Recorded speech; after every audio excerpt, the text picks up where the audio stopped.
part of the last 2 years in COVID world that we've had, I spent collecting and kind of consolidating into some more expensive guitars. A lot of Gibson stuff, a couple PRSs, some really nice parts casters actually that weren't nearly as much money. But what's funny is two of the guitars that get the most play are my Harley Benton TE90 FLT, with now no longer having a reversed headstock, and the Harley Benton DC Junior. And today, I've realized the time has come, folks. I need to dip back into the good stuff. Come shop with me.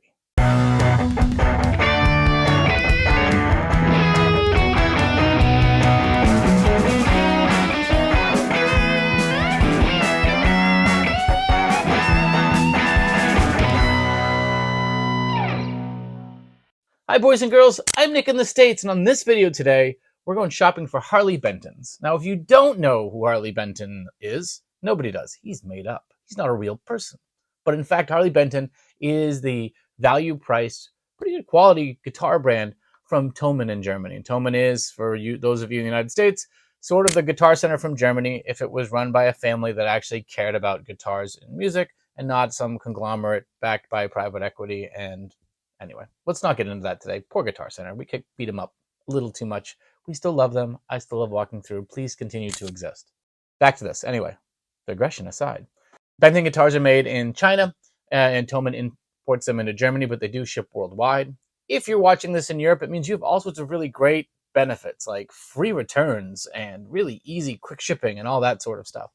If you're in the States, we do have to have them shipped in. If there's a problem and you return it, it's a giant pain in the tuchus. It is. Nothing we can really do around that. It's just the fact that you've got to ship something back to Europe. Oftentimes, if it's acceptable, if it's something that you can live with or make up, they'll make some sort of adjustment and help you. But just so you know, the level set here, Harley Benton, buying in the US, really not a bad deal. Great reputation. I've had probably close to 30, 28 or 29 Harley Bentons come through my hands for what I bought for myself or what I combined and ordered with friends on. And of that, there really only were like 2 dogs in that entire bunch, and they were more obscure, less popular ones that I'm sure hadn't iterated through and they had to improve their process on. That's my thought process. Maybe being charitable, you can make the decision, but being completely transparent there. In addition, I do link partner referrals with Harley Benton and Thomann, so if you click and buy something there, I do get a little slice of it. Nothing big. It doesn't change anything. It's just I was buying these guitars well before I ever had Link Partner Review. I think it was one of the first ones in the States to really kind of promote everything on the Benton brand. And, because they were great value and a full breadth of a product line.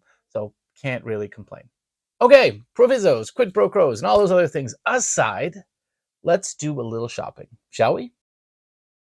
Alrighty, folks, at TillmanMusic.com, I typically just search for Harley Benton and then order by new list added to help me find through it. But what I've done is I've come up with 7 Harley Benton guitars that talk to me, my sensibilities, things that I'll actually play, would enjoy using, and would really kind of fit for what we want to do in the channel.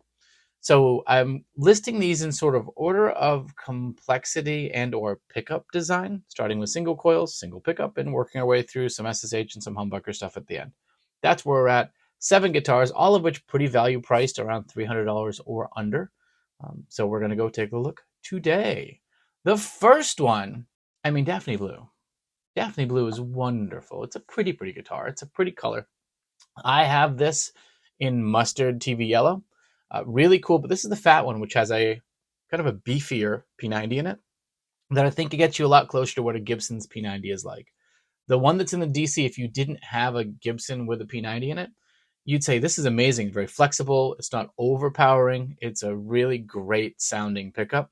But when you A-B it with something with real Gibson iron, which we did a video on a couple of years ago, you could kind of see that it didn't quite have the girth, the mass, the everything else. And I think Andy the Guitar Geek really pushed him, or helped maybe be a part of coming out with something that was a beefier, more raw version of this while still maintaining that P90 charm and not becoming like a humbucker or something. So at $158 to the States in a bunch of different colors, that's actually the normal TV yellow, sorry. You have a bunch of different options though in colors. It's just, I don't know, there's a lot of options here. They also have the SG Junior versions, a similar kind of situation. So anyway, Daphne Blue though, anytime you can go Daphne Blue, you really should consider it. Apparently you can get it with black or white plastics. Interesting. Um, it's just a great looking guitar, and I know I love playing mine. They are fantastic. Cool thing about these, it's a classic 59 neck profile, comfortable, kind of generic import, feels a lot like those in a good way. It's a stacked P90 though, so it's a humbucker and a dog ear pickup, but it still has the P90 tone without the P90 buzz, and has push pull, so you can still step back into vintage buzzy, thinner tones when you want to. That's what's really, really key. Vintage style Wilkinson tuners on it as well. I just dig this guitar. I think it's just really, really sweet. Okay, before we go any further, one small thing, little request from me. This video is sponsored by, well, my other channel. If you're into guitars, but you're also into watches, like this Hamilton khaki Swiss made, very value priced $250 perfect everyday watch, jump over to my Nick of Time Watch Reviews YouTube channel, link down below in the description and also probably pinned in one of the comments, and subscribe over there. See what else I'm working on. It's my other passion. It's the thing I found when I realized I had far too many guitars. So if you're into that, if you want to go check it out, pop over to Nick of Time Watch Reviews and enjoy some of the fun and more of my glowing, wonderful personality. Thanks a lot. I appreciate it. Next up is one that I was missing something on when I first looked at it. It's a semi-hollow Telecaster style guitar, the CE69TL. But it's got a roasted maple neck, and it is hot rodded with a stacked humbucker in the bridge. And I'm doing a project with 90s guitar music right now, which means having that telly neck, which really does sound great overdriven, but with something with a bit more gumption in the bridge for a lot of the chunky stuff that goes in so much 90s music, this might be an awesome little rig to go in tour with. And I know the Benton stuff, people would scoff at, $180 guitar to go and you're going to gig with it?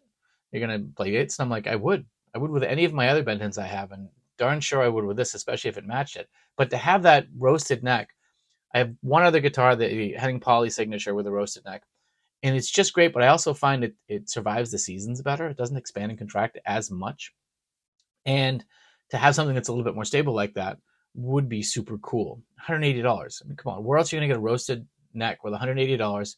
Plus, to have those Roswell pickups that I was very impressed with in this one, I'm really interested. And it still has a push-pull for single coil tones out of the bridge. I mean, come on, how could you resist that?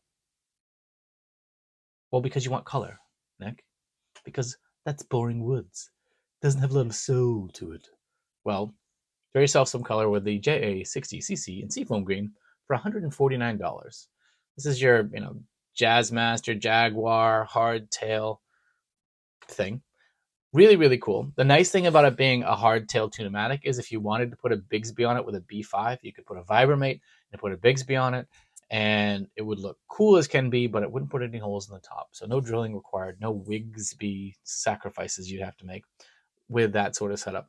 Super cool though. I am a sucker for custom colors. This is also out in a shell pink, a Daphne blue, a bunch of other colors, but I think it is just a cool guitar. I had a version of this before, the Mustangy one, but to have the Jaguar version of it, but with very simplified volume tone 3-way switch, which is where my brain works. No little flippy switches, no more all of that, which I've been assured makes those guitars phenomenal. And once you embrace the flippy switches that go on some of those guitars, you're opening up a tonal palette that you've been denying yourself since the dawn of time. That's great. I'm big and simple when I just want to play loud and flick back and forth. That's it. It's easy. It's fun. It works for my brain. Don't judge me. This is just who I am. This is how I was made. Darn it. Moving on. Next one is the Harley Benton SE Junior Black. Oh my god, another Junior. Actually, this should have been earlier in the video, but the heck with it. It's here. It's where it is. The cool thing with this is it's just your straight Les Paul Junior. The body's a little bigger. The DC Junior is sort of a smaller size guitar, and you've got to be confident if you're afraid of people judging you for the size of your guitar.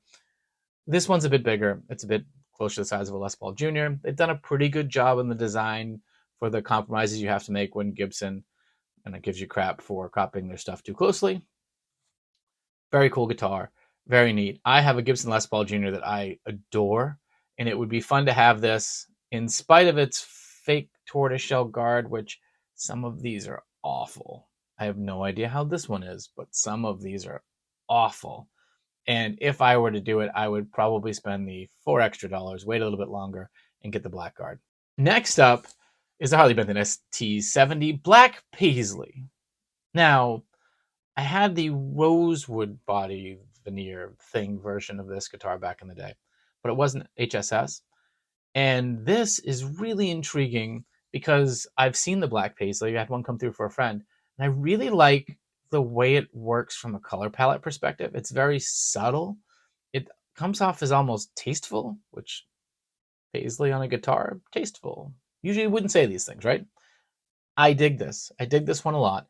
And I don't mind the Benton Strat style on the Strats or headstock shape. I think it's a pretty good rendition of a compromised beak, so to speak.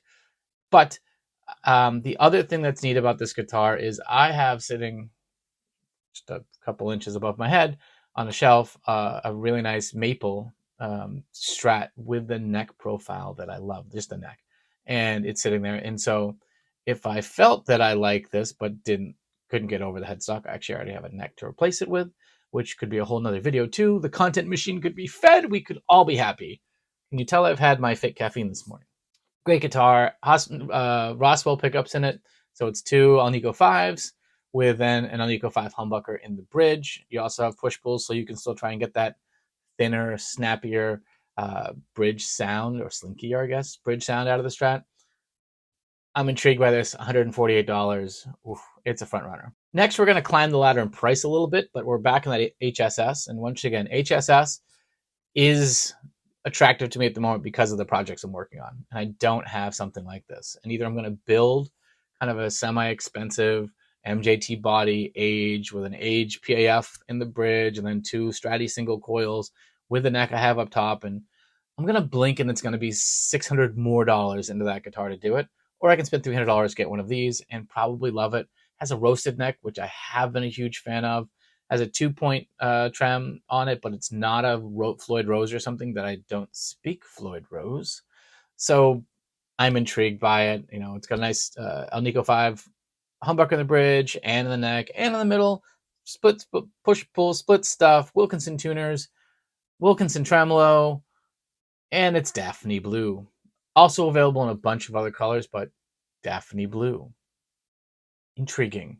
This one, it's a single volume, single tone, so it's a slight breakaway from my formula that I'm used to.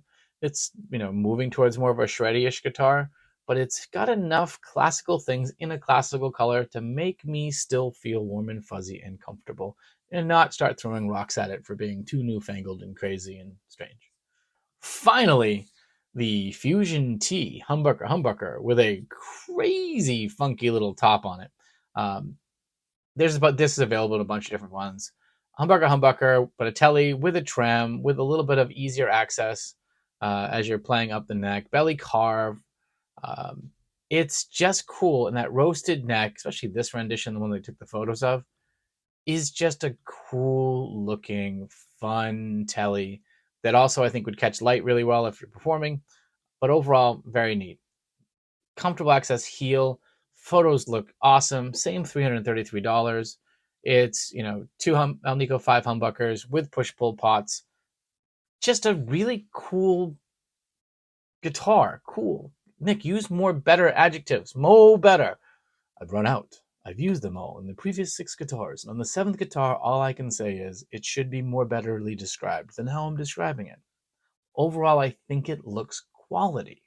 I think, and I hope it plays that way. It has a heel adjust wheel for tuning, which is just kind of cool because you maintains a kind of an older style vintagey headstock look, but without having to take the gosh darn flim flam neck off to do it. I have like 2 or 3 tellies that the necks need some relief put into the truss rod, and I'm just like, I don't want to have to take the whole thing apart to do that, and I do have to on those tellies. So sadly, I don't play them as much because I'm lazy and dumb. Moving on, I like this, $333. This version has looks like a lot of flame to the neck, which is pretty impressive to me. It doesn't call it out as flame maple, so I'm sure guitar by guitar, there's a big difference through it. With that said, here are the 7 ones that I looked at. The Beautiful little DC Junior in Benton blue. The Hot Rod roasted thin line telly. The Jaguar-ish seafoam green offset with a couple of, big chunky single coils in it.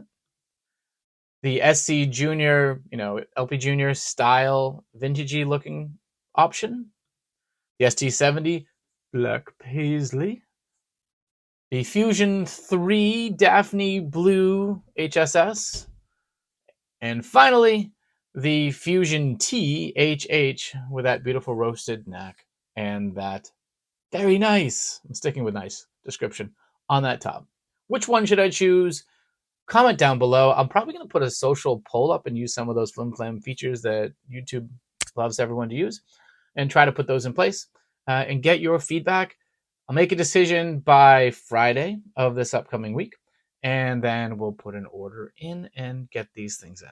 So that'll be the next step on the journey. I will buy one, might buy two, depending on which options are the top two, and I can afford both. Let's see what happens. With that said, I've been Nick in the States. Thank you for coming by and sharing my issues. Do like, comment, subscribe, comment down below, and we hope to see you again soon. Take care. You're still here. You need to go home. The video's, it's over. We've moved on. You should, you could subscribe right here, or we'll watch these things, but there's nothing else to see here. Just move along.